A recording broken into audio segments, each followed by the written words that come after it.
बिस्मिल्लाहिर्रहमानिर्रहीम। अस्सलाम वालेकुम। उम्मीद है आप ठीक होंगे, खैरियत से होंगे। तैयब लोच आपकी खिदमत में फिर से हाजिर है। जी, आज की जो इम्पोर्टेंट डेवलपमेंट है जिस पे आज हम डिस्कस कर रहे हैं वो ये है कि आज पाकिस्तान पीपल्स पार्टी के चेयरमैन बिलावल भुट्टो जरदारी ने press association of supreme court के जर्नलिस्टों से, रिपोर्टर से, यानी जो कोर्ट रिपोर्टर हैं उनके साथ आज एक तवील बैठक की है, गुफ्तगू की है और खुल के बातें हुई। बहुत सारी चीजें on the record, of the record, बहुत सारी बातें थी।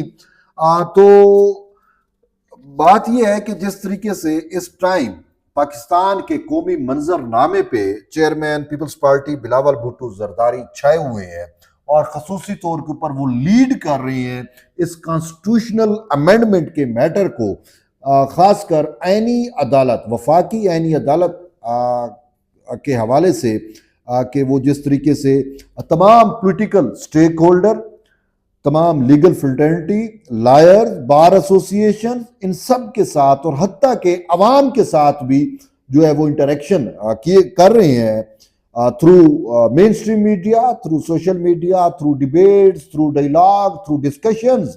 और मेन उनका मुद्दा, मकसद ये है कि इत्तेफाक राय पैदा किया जाए और लोगों की राय भी ली जाए कि वो इस हवाले से क्या कहते हैं, क्या समझते हैं, उनकी क्या अंडरस्टैंडिंग है। तो इसी पस मंजर में चेयरमैन बिलावल भुट्टो जरदारी ने जो है वो कोर्ट रिपोर्टर के साथ भी डिस्कस करना शायद बेहतर समझा, क्योंकि वो ये समझते हैं कि कोर्ट के स्टेक होल्डर हैं, बेसिकली हमारे जो कोर्ट रिपोर्टर हैं जो सुप्रीम कोर्ट में खासूसन जो है वो रिपोर्टिंग करते हैं इंपोर्टेड केसेस की, वो बहुत सारी चीज़ों के विटनेस हैं और वो फर्स्ट देख रहे होते हैं। कोर्ट रूम की जो पल पल की खबर है, जो इंफॉर्मेशन है, वो आप तक, सब तक वही पहुंचा रहे होते हैं, हम पहुंचा रहे होते हैं बेसिकली। तो इसी वजह से फिर चेयरमैन साहब ने आज जब डिस्कशन की तो इन लाइटर मूड बिलावल साहब का ये कहना था कि मैं अमूमी तौर पे तो जो मेरी मुलाकात होती है, जो मेरी डिस्कशन होती है, वो तो पार्लियामेंट्री रिपोर्टर, पॉलिटिकल रिपोर्टर से होती है, लेकिन कोर्ट रिपोर्टर के साथ आज फर्स्ट टाइम मैं ये इंटरेक्शन कर रहा हूं।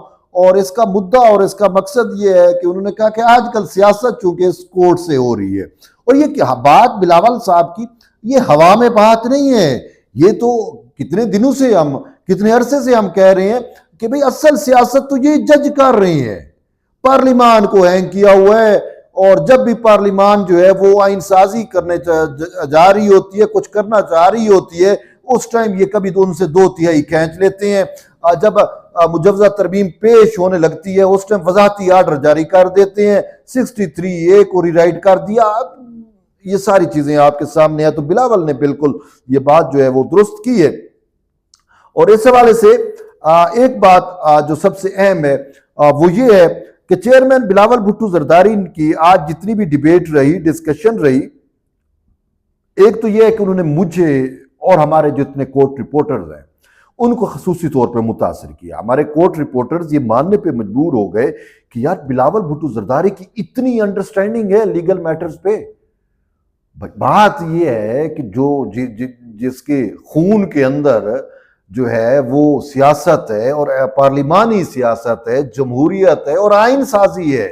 देखिए ये पाकिस्तान का जो आइन है ये किसने दिया? बिलावल भुट्टो जरदारी की पार्टी ने दिया, उनके नाना ने दिया, फिर उनकी वालदा के। अच्छा, ये जो कॉन्स्टिट्यूशनल कोर्ट है, देखिए बिलावल साहब का इस कौमी मंजरनामे पे मुतहर्रिक होने की सबसे बड़ी वजह, ये जो उस पर तनकीद लोग कर रहे हैं, वो भाई देखें वो एक शख्स जो है वो अपनी माँ के ख्वाब को पूरा नहीं करेगा तो और किसको करेगा? उसकी माँ ने 2006 में ये फोरसीन कर ली, देख लिया था कि भाई ये कॉन्स्टिट्यूशनल कोड जो है वो वक्त की इंतहाई जरूरत है।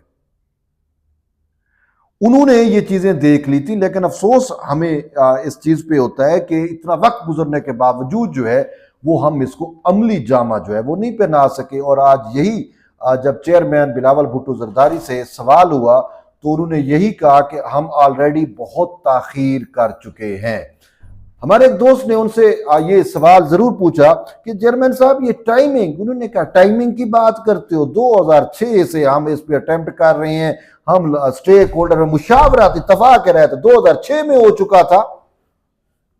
2006 में मियां साहब ने और दीगर पॉलिटिकल जो स्टेक होल्डर थे उन्होंने बीबी शहीद के साथ इत्तेफाक किया था इस चार्टर ऑफ डेमोक्रेसी के ऊपर और फिर कॉन्स्टिट्यूशनल कोड के ऊपर। अब वो कह रहे हैं इत्तेफाक रहे नहीं है या नहीं हो रहा, भाई ये क्या बात है। फिर बिलावल साहब ने कहा कि आपको अब टाइमिंग की बात पड़ गई है, मुझे आप ये बताएं कि जब ये मखसूस नशिस्तों का के मामले पे 2/3 पार्लिमान से खींची गई तो उस टाइम आपने टाइमिंग की बात की, क्योंकि इनको पता था कि तरमीम आ रही है तो टाइमिंग आपकी हमारे लिए आती है, उनके लिए टाइमिंग नहीं है क्या।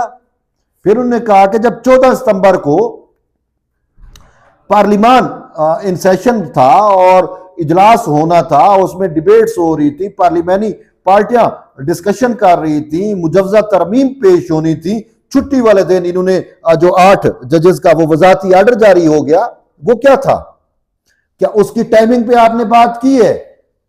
आपको टाइमिंग याद आ जाती है हमारी, जो 2006 से 20 साल से 25 साल से जो मामला पेंडिंग पड़ा हुआ है, उसको अगर हम आज पाया तकमील तक पहुंचाना चाह रहे हैं तो आप कहते हैं कि टाइमिंग।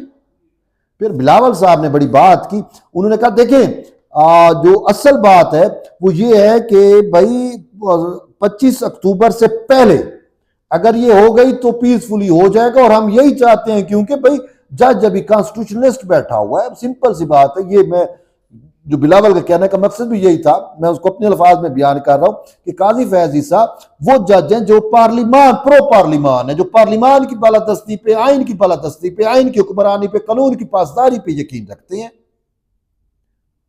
हाँ, अगर 25 अक्टूबर से नहीं होती और उसके बाद मैटर होते हैं तो फिर कहते हैं फेस टू फेस हमें आना पड़ेगा। जुडिशरी और पार्लिमान ऑलरेडी जुडिशरी आई हुई है पार्लिमान के सामने, पार्लिमान वाले तो बेचारे आप अभी भी खुद को भी बचा रहे हैं और ये जो क्लैश है इदारों का इसको भी बचा रहे हैं। और इसी में बिलावल साहब ने कहा कि अफसोस है, अनफॉर्चुनेटली तमाम इदारे अपनी आईनी हदूद से बाहर निकल चुके हैं, तमाम इदारे निकल चुके हैं, हकीकत तो यही है। और इन सबको निकालने का वजह जो है वो खुद हमारी जुडिशरी है, वो जुडिशरी की माजी की तरीके। ये बिलावल साहब ने कहा हमारी जो अदलिया है इसका माजी उठा के देख ले तो ये खुद जवाब फराम कर रहे हैं कि पार्लिमानी यानी कि पार्लिमान को ये जवाब फराम कर रहे हैं कि भाई आप जो है वो फेडरल कोर्ट बनाओ, कॉन्स्टिट्यूशनल कोर्ट बनाओ। उनके फैसले उठा के देख ले, कौन जज है जो डैम बनाता है, 184(3) में डैम बन रहे हैं, कभी तौहीन अदालत लगा देते हैं। भाई अगर गलत फैसला दिया है, गलत फैसले पे तनकीद नहीं करेंगे तो और क्या करेंगे। जब इनका मामला आता है भाई फलां वजीर आजम जो हमारे फैसले पर अमल दरामद नहीं कर रहा, बुला लो उसको और उसको नहल कर दो, कमाल बात है। एक बात तो उन्होंने कहा कि काजी साहब को एक क्रेडिट जाता है, एक तो उन्होंने अपनी सुप्रीम कोर्ट में जमहूरियत कायम की, जमहूरी रिवायात को फरोग दिया, दूसरा उन्होंने कॉन्स्टिट्यूशन की बालादस्ती की बात की, तीसरा उन्होंने कहा है कि उन्होंने जो ये तौहीन अदालत है इस पे रिस्ट्रेन किया है। उन्होंने कहा ये काजी कर सकते हैं, बाकी जजेस की आप क्या गारंटी दे सकती हैं। उन्होंने कहा यार हम बोल ही नहीं सकते इनके फैसलों के खिलाफ कि तौहीन अदालत ना हो जाए, और फैसले लिख रहे हैं मावरा आइन, आइन और कानून की जिनमें गुंजाइश नहीं है। पार्लिमान को इन्होंने हैंग कर दिया, पार्लिमान के बिजनेस पे शब खून मारते हैं। बहरहाल बिलावल साहब का यह कहना था कि पार्लिमानी जो है अपना तरमीम जो है ये पार्लिमान मंजूर कर लेगी इंशाल्लाह होपफुली, और इत्तफाक राय पैदा किया जा रहा है और तकरीबन हो भी चुका है।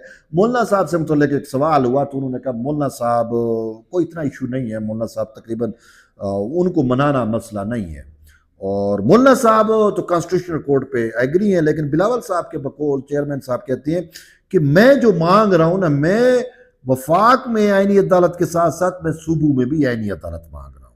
अब वफाक में जो आईनी अदालत होगी वहां पे 184(3), 186 और इस टाइप के नोयत के जो मुकदमात होंगे वो आएंगे, लेकिन जो सूबाई अदालत होगी, कॉन्स्टिट्यूशनल कोर्ट होगी, उसमें 199 के मुकदमात आएंगे। और ये उन्होंने कहा कि बात यह है कि ये जो बाकी कोर्ट्स बच जाएंगी, कॉन्स्टिट्यूशनल कोर्ट में ये पॉलिटिकल और कॉन्स्टिट्यूशनल मैटर आएंगे और बाकी जो कोर्ट्स होंगी वो इंसाफ देंगी। ये पेंडेंसी देखो कितनी बड़ी पड़ी है।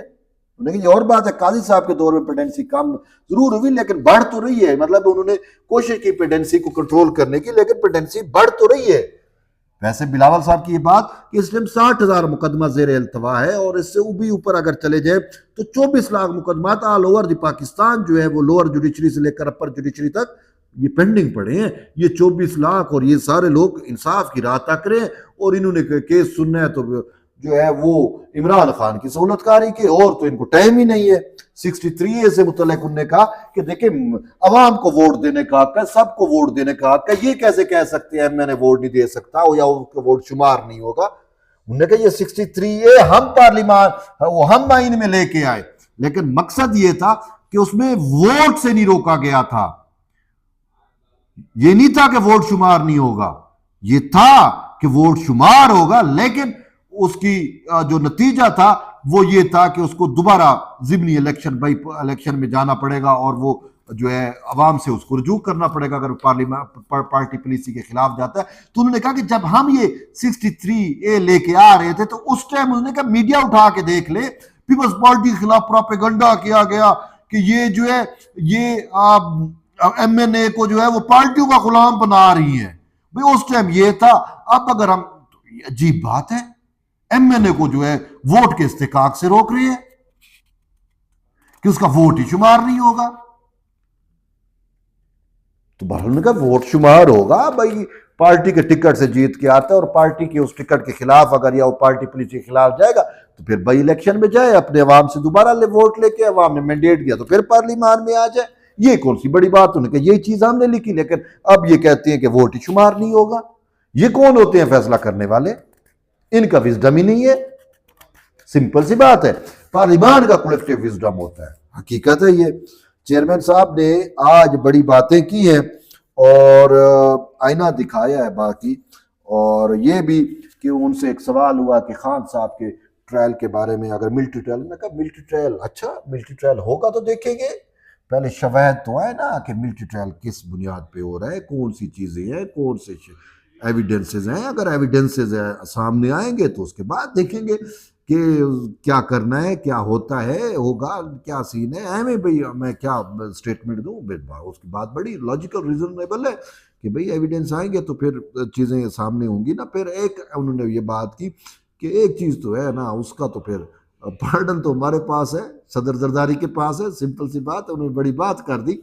अच्छा, इसके साथ साथ उन्होंने कहा कि भाई हमारी पीपल्स पार्टी तो हमेशा विक्टिम रही है जुडिशरी की, और बिलावल साहब बिल्कुल उनके नाना को अदालतों ने कत्ल किया, बीबी शहीद के साथ जो है वो जिस तरीके से अदालतें करती रही, उनकी हुकूमतें डिसमिस करती रही अदालतें, और उससे भी बढ़ के जो है वो फिर ब्लैकमेल करती रही। सबसे ज्यादा पीपल्स पार्टी का जो जुडिशियल ट्रायल हुआ वो तो इन्हीं अदालतों ने किया, जुडिशियल और मीडिया ट्रायल सबसे ज्यादा पीपल्स पार्टी का हुआ। उन्होंने कहा कि बाकी ये है कि नून लीग के लिए जो है वो 2013 से 2017-18 तक अदालतें अच्छी हो जाती हैं। ये PTI के लिए जो है वो 2021-22 के बाद अदालतें अच्छी हैं।